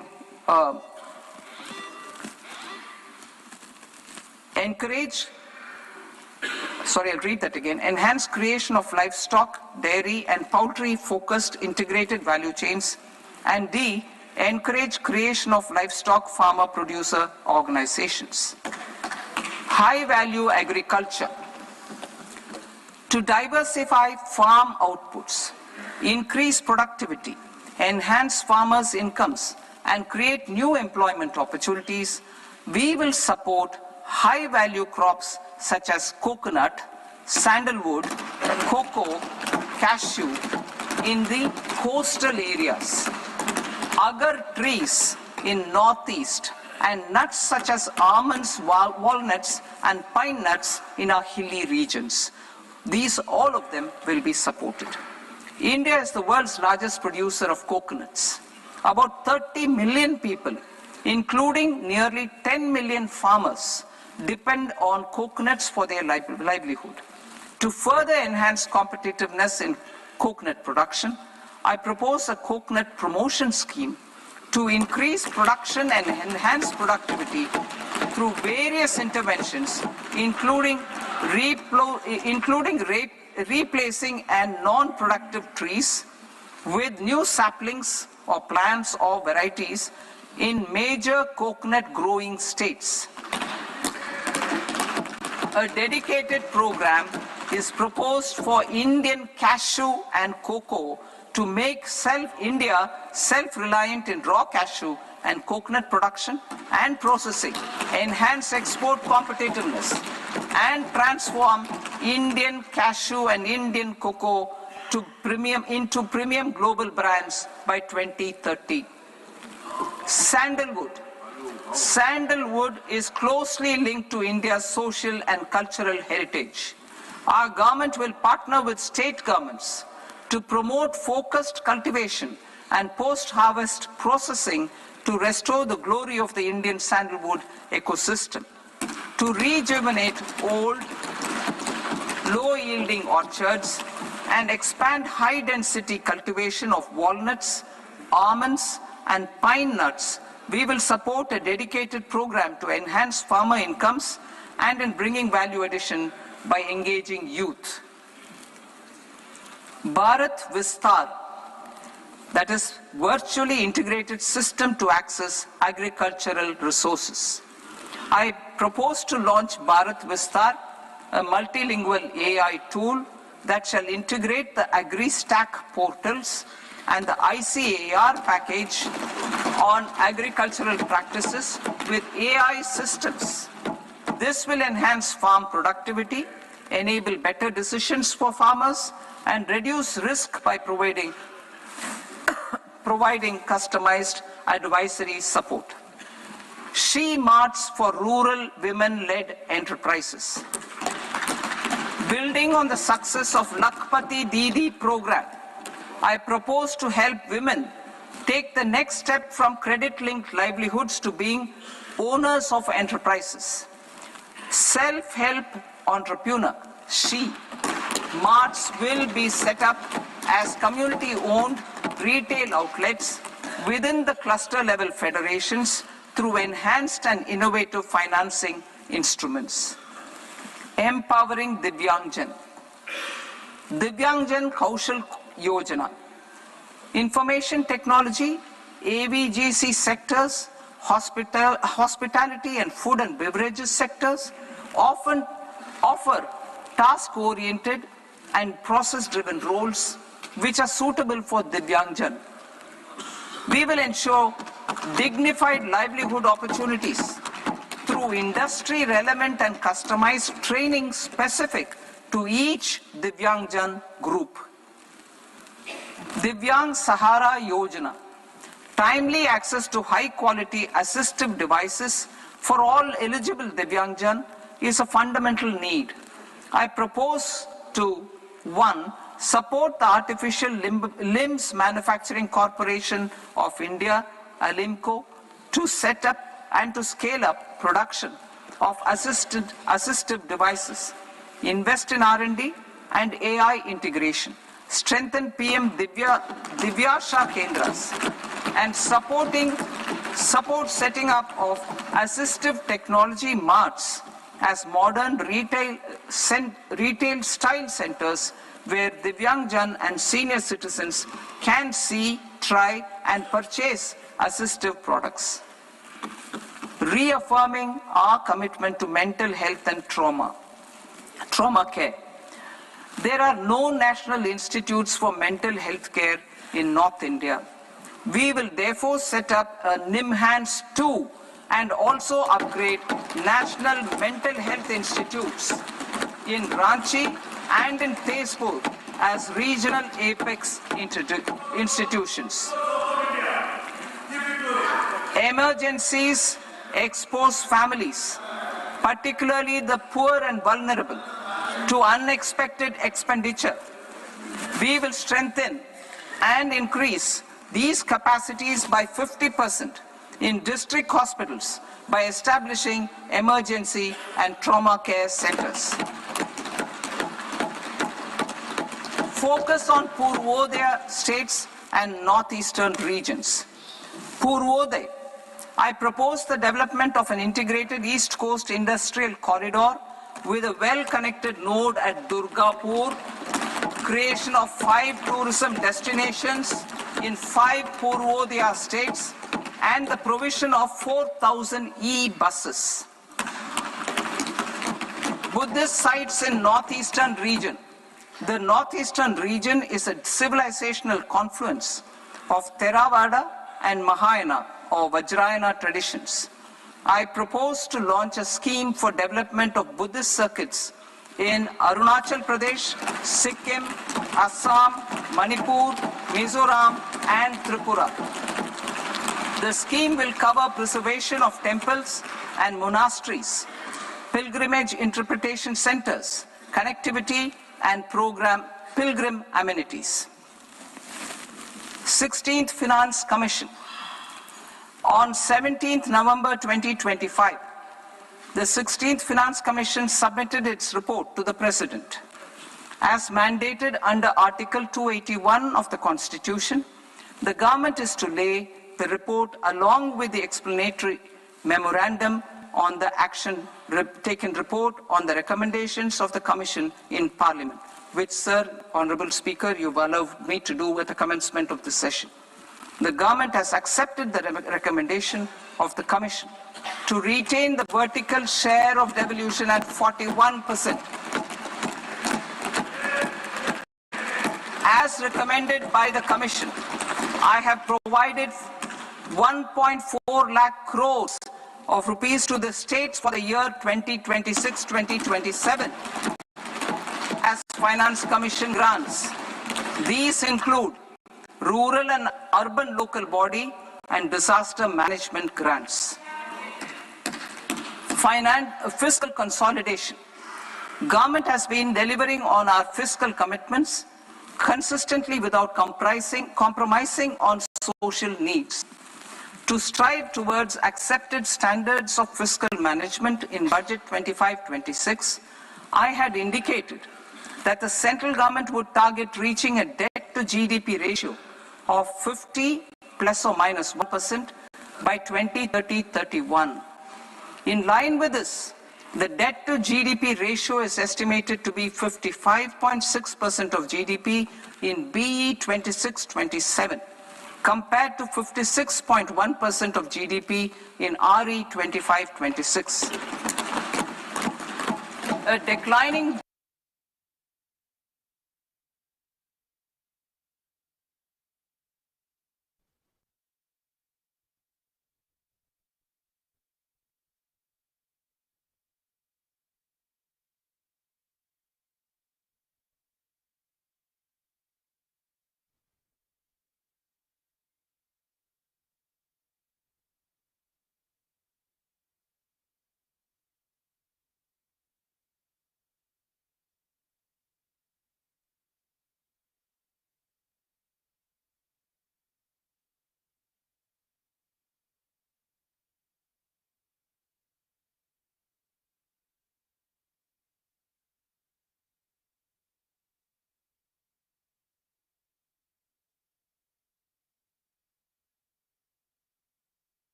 ₹4 lakh crores RE 25-26.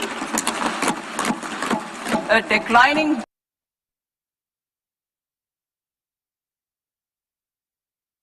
RE 25-26.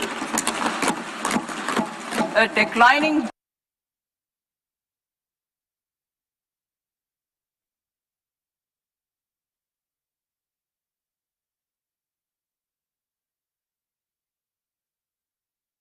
standardized RE 25-26. A declining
New Income Tax Act.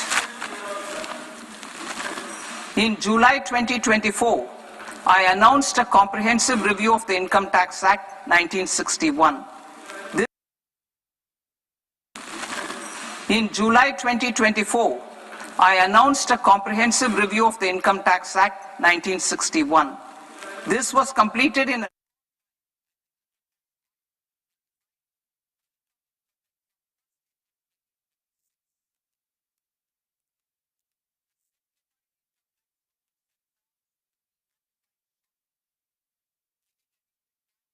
payers to acquaint themselves with its requirements.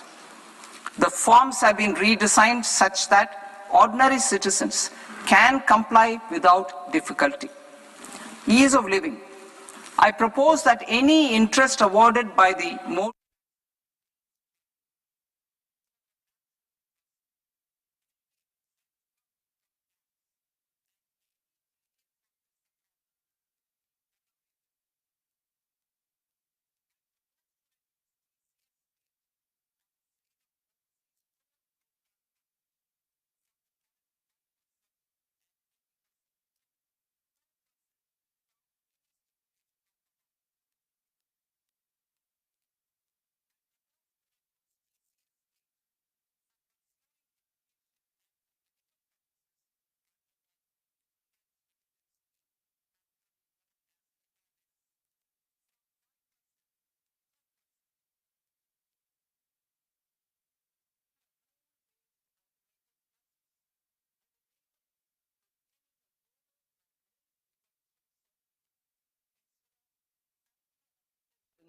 with the assessing officer. For the ease of taxpayer holding securities in multiple companies, I propose to enable depositories to accept Form 15G or Form 15H from the investor and provide it directly to various relevant companies. I propose to extend time available for revising returns from 31st December to up to 31st March with the payment of a nominal fee. I also propose to stagger the timeline for filing of tax returns. Individuals with ITR 1 and ITR 2 returns will continue to file till 31st July, and non-audit business cases or trusts are proposed to be allowed time till 31st August. TDS on sale of immovable property by a non-resident is proposed to be deducted and deposited through resident buyers and his or her PAN-based challan instead of requiring a TAN, which is a temporary accounting number. To address practical issues of small taxpayers like students, young professionals, tech employees, relocated NRIs, and such others, I propose to introduce a one-time 6-month foreign asset disclosure scheme for these taxpayers to disclose income or assets below a certain size.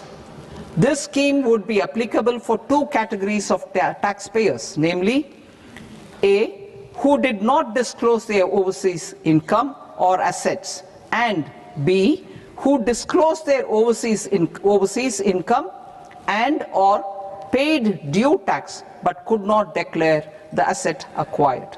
For category A, the limit of undisclosed income or asset is proposed to be up to 1 crore rupees. They need to pay 30% of fair market value of asset or 30% of undisclosed income as tax and 30% as additional income tax in lieu of penalty, and would thereby get immunity from prosecution. For category B, asset value is proposed to be up to 5 crore rupees. Here, immunity from both penalty and prosecution will be available with a payment of fee of 1 lakh rupees. Rationalizing penalty and prosecution. Multiplicity of proceedings are hindrance to the ease of doing business. I propose to integrate assessment and penalty proceedings by way of a common order for both. There will be no interest liability on the taxpayer on the penalty amount for the period of appeal before the first appellate authority, irrespective of the outcome of appeal process. Further,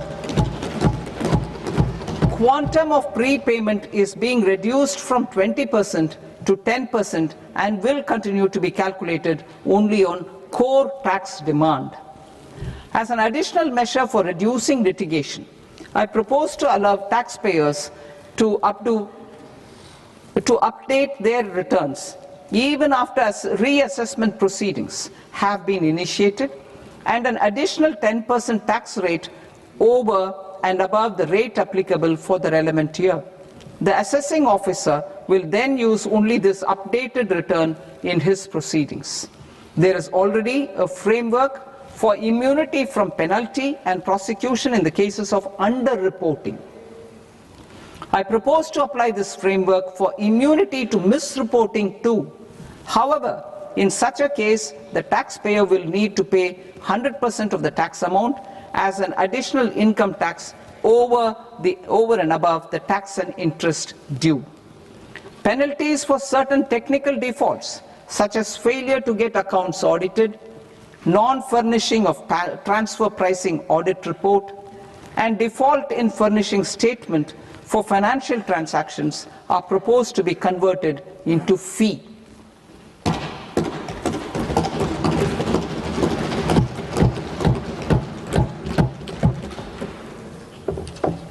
I propose to rationalize prosecution framework under Income Tax Act while maintaining a careful balance for deterrence in some serious offence. Non-production of books of account and documents and requirement of TDS payment where payment is made in kind are being decriminalized. Further, minor offences will attract fine only. The remaining prosecutions will be graded commensurate with the quantum of offence. They will entail only simple imprisonment with maximum imprisonment reduced to 2 years and power to courts to convert even those into fines. There is no penalty. There is no penalty presently for non-disclosure of non-immovable foreign assets with aggregate value less than 20 lakh rupees. I propose to also provide them with immunity from prosecution with retrospective effect from 1/10/2024.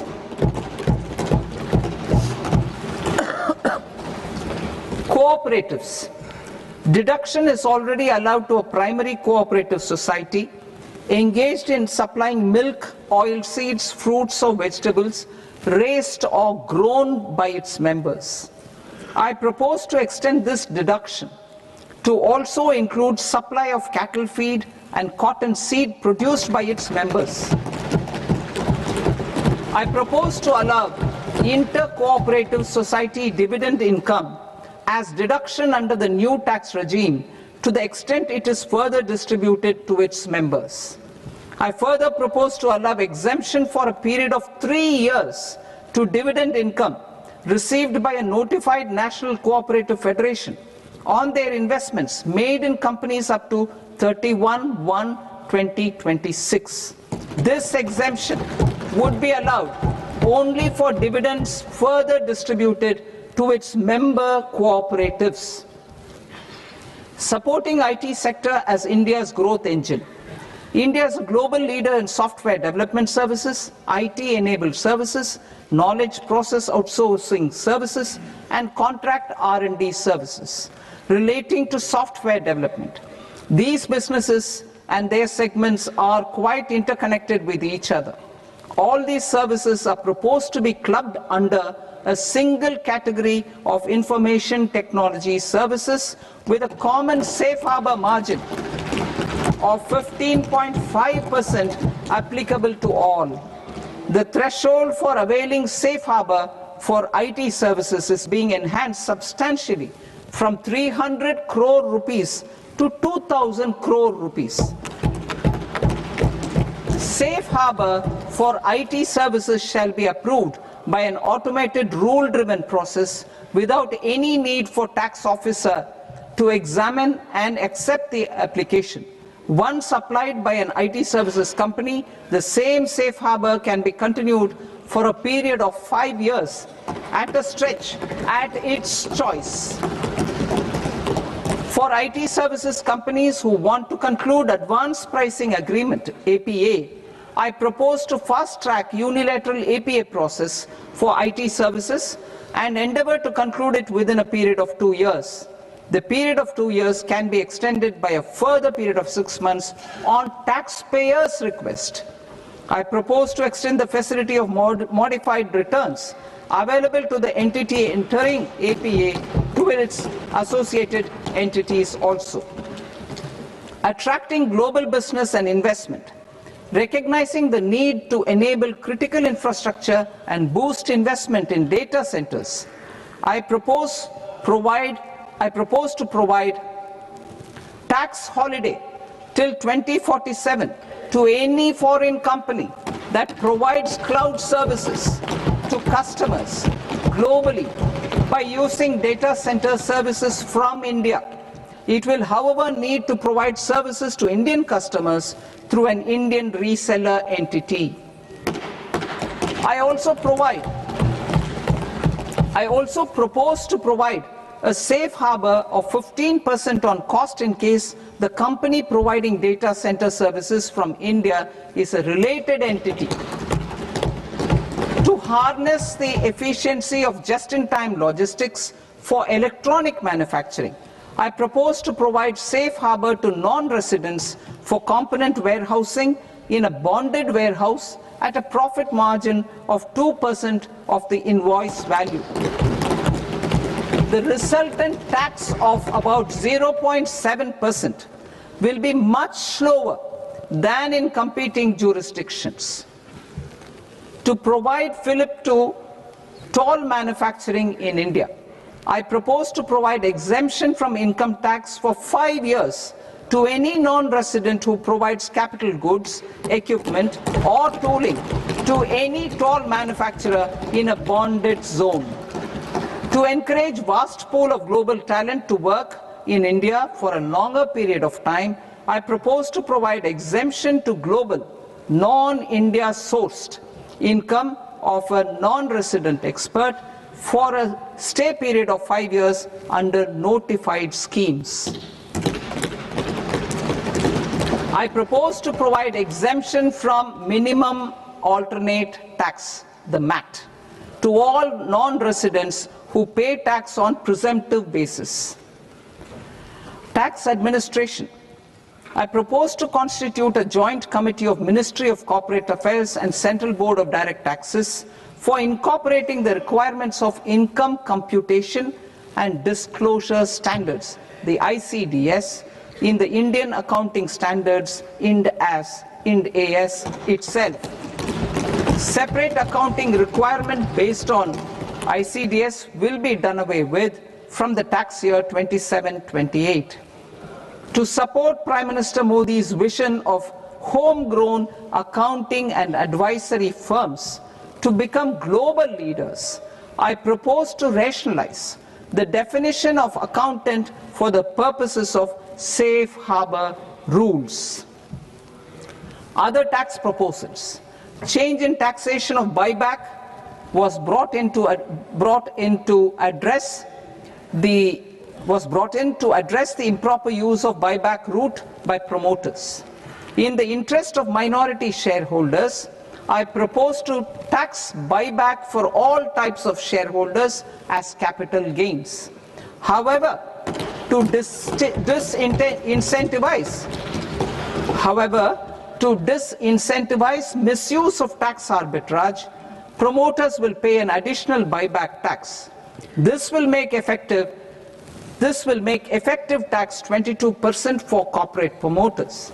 For non-corporate promoters, the effective tax will be 30%. TCS rate for sellers of specific goods, namely alcoholic liquor, scrap and minerals, will be rationalized to 2%, and that on tendu leaves will be reduced from 5% to 2%.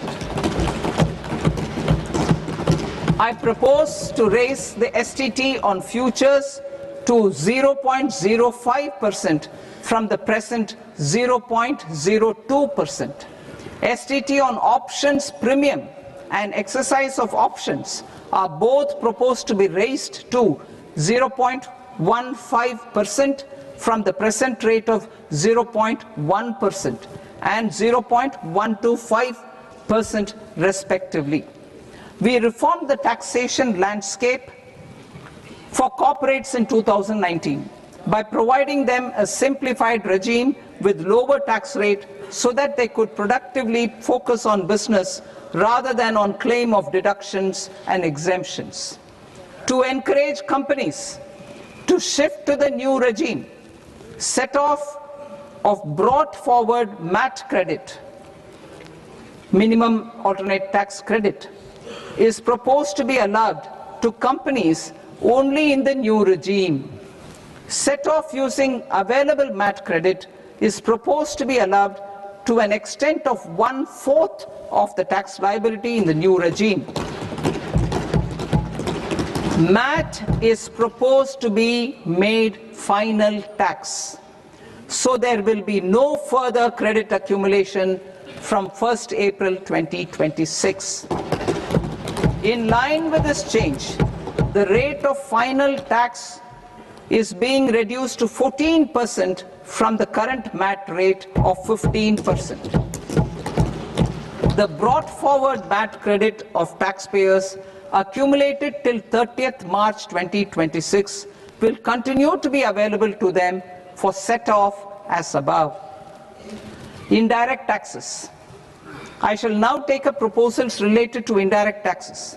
My proposals for customs and central excise aim to further simplify the tariff structure, support domestic manufacturing, promote export competitiveness, and correct inversion in duty. To continue weeding out long continuing customs duty exemptions, I propose to remove certain exemptions on items which are being manufactured in India or where the imports are negligible. Similarly, to further simplify the process of ascertaining the rate of duty applicable on a particular item, I propose to incorporate certain effective rates in various customs notifications to the tariff schedule itself. I shall now take up sector-specific proposals. Promotion of exports of marine, leather, and textile products.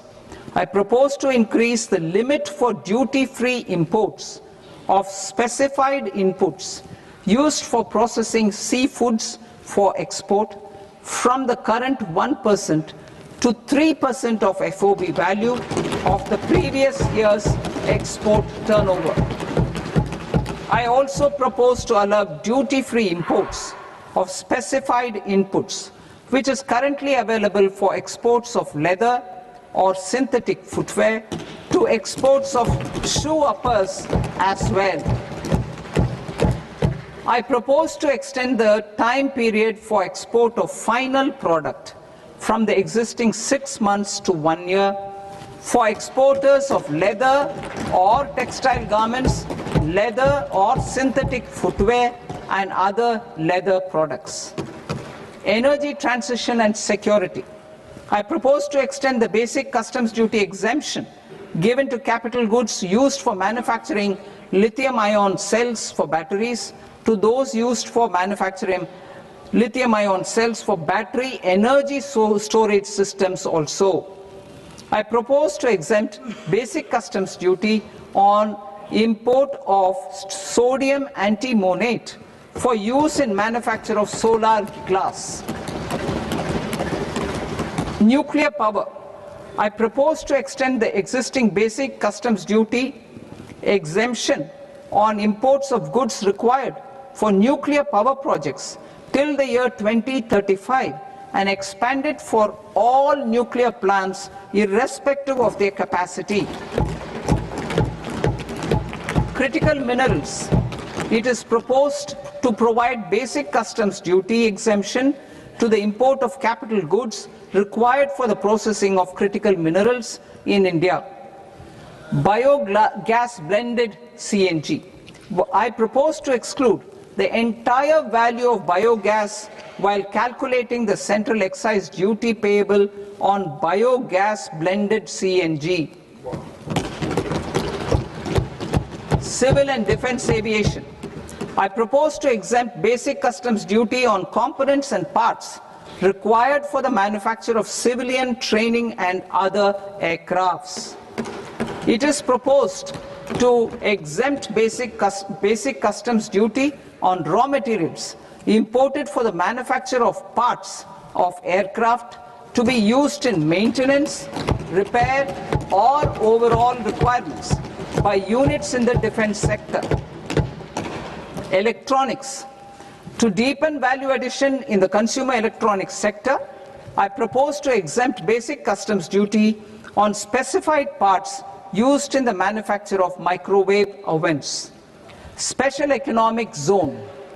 To address the concerns arising about utilization of capacity by manufacturing units in the special economic zones due to global trade disruptions, I propose as a special one-time measure to facilitate sales by eligible manufacturing units in SEZs to the domestic tariff area at concessional rates of duty.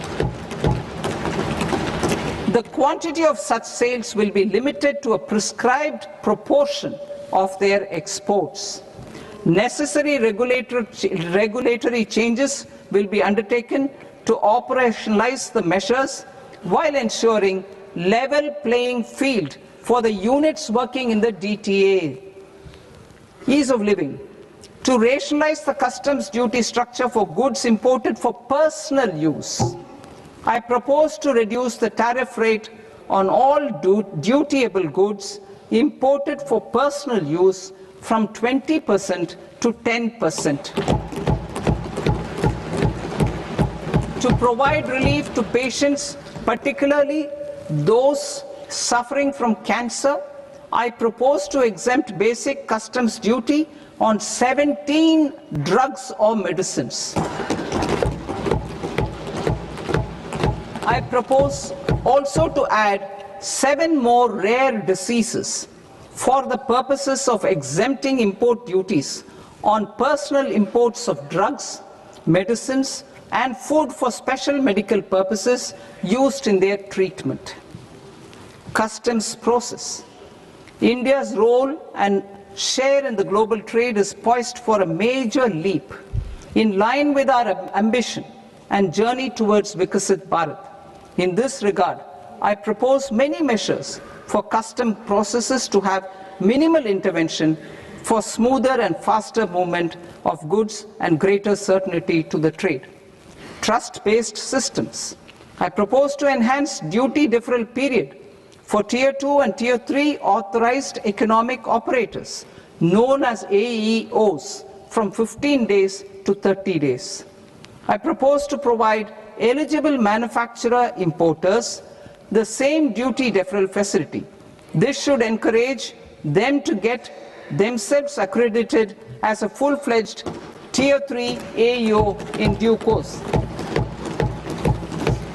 To provide greater certainty and for better business planning, I propose to extend validity period of advance ruling binding on customs from the present 3 years to 5 years.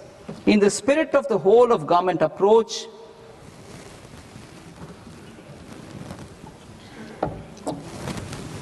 government agencies will be encouraged to leverage AEO accreditation for preferential treatment in clearing their cargo.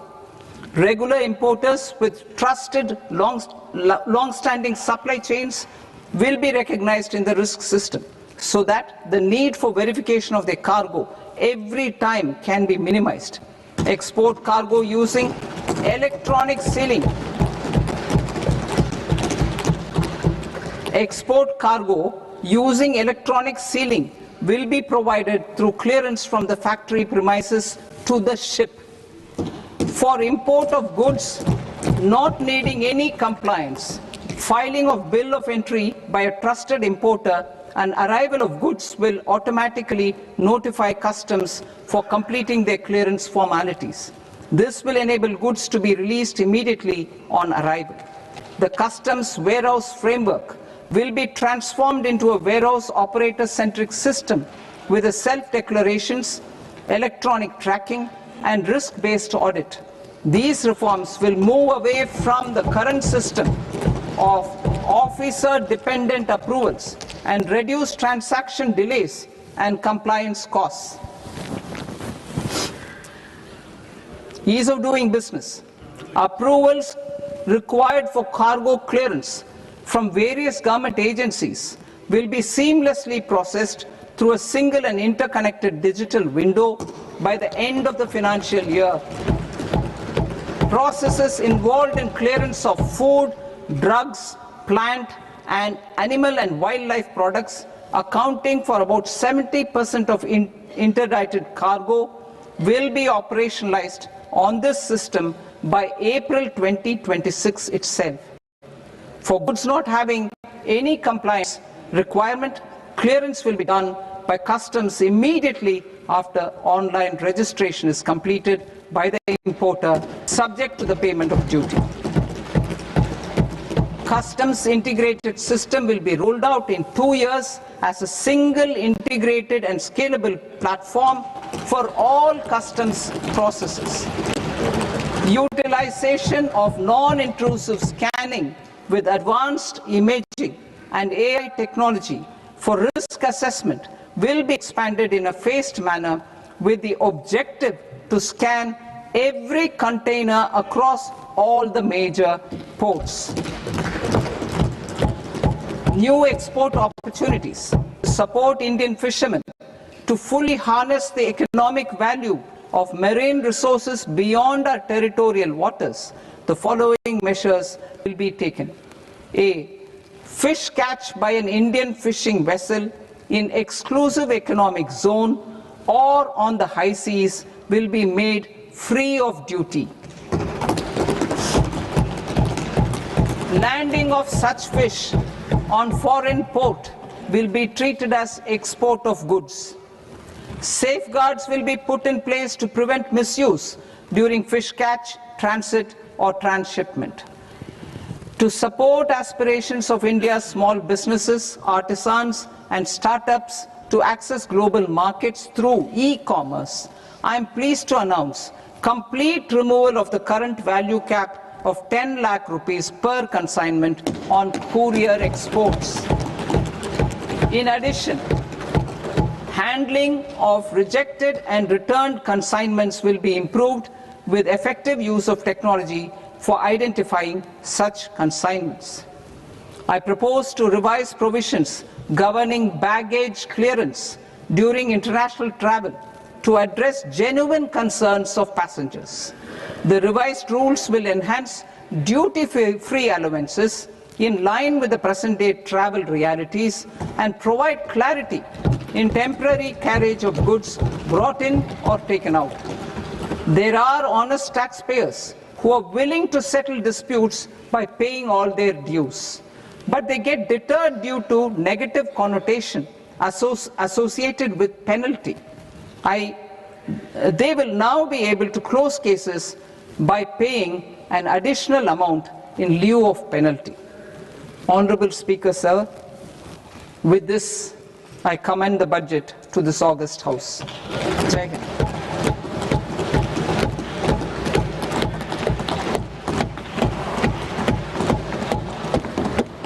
One and a half hours. Item number 3 माननीय वित्त मंत्री जी।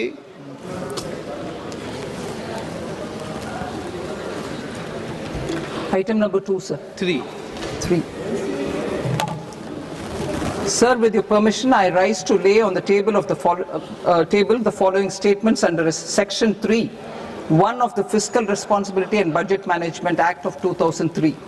Medium-term fiscal policy cum fiscal policy strategy statement and macroeconomic framework statement. Item number 4, माननीय वित्त मंत्री जी। Sir, with your permission, I move for leave to introduce the Finance Bill 2026. प्रश्न ये कि विधेयक को पुनर्स्थापित करने की अनुमति प्रदान की जाए। जो सदस्य इस पक्ष में हाँ गए, जो सदस्य विरोध में ना गए, मेरे विचार में निर्णय हाँ वालों के पक्ष में हाँ वालों के पक्ष में अनुमति प्रदान की जाती है।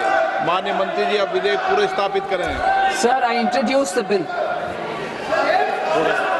माननीय सदस्यगण, आपको सूचित किया जाता है कि माननीय वित्त मंत्री जी के बजट भाषण की कॉपी पब्लिकेशन काउंटर पर ली जाती है। बजट भाषण और बजट से संबंधित दस्तावेज आपके मोबाइल फोन और मेंबर पोर्टल्स पर ही उपलब्ध है। सभा की कार्रवाई कल सोमवार दिनांक 2 फरवरी 2026 को प्राप्त 11 बजे तक के लिए स्थगित की जाती है।